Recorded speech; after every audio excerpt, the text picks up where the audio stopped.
Self belief అని అడిగిన క్వశ్చన్కి సెల్ఫ్ బిషిన్ అవేర్నెస్ అబౌట్ స్ట్రేంజర్స్ అనే దాని మీద మనం ఇందాక మాట్లాడుకున్నాము. మన గురించిన మనకు ఒక ఆత్మవిశ్వాసం ఎప్పుడైతే పెరుగుతుందో ఎలాంటి డేంజర్నైనా మనం దానిలోకి తీసుకురావచ్చు.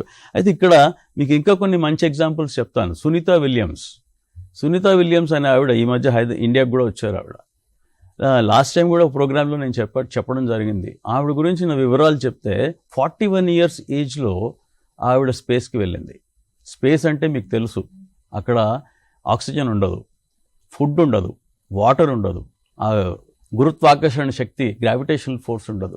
అలాంటి ప్లేస్లో ఆవిడ 608 రోజులు she stayed there. First attempt చేసినప్పుడు 41 years ఏజ్ ఆమెది. అప్పుడు కొన్నాళ్ళు ఉంది అక్కడ. ఆ తర్వాత రెండో అటెంప్ట్ చేసినప్పుడు 46 years. ఆ తర్వాత థర్డ్ అటెంప్ట్ చేసేటప్పటికి ఆవిడ ఏజ్ 59 సంవత్సరాలు. 59-year-old ఉమెన్ వెళ్ళి స్పేస్లో ఉండగలిగినప్పుడు మనకేంటి ఇబ్బంది? మనము ఏదైనా సాధించవచ్చు. మానవుడు అనేవాడు ఏదైనా సాధించవచ్చు.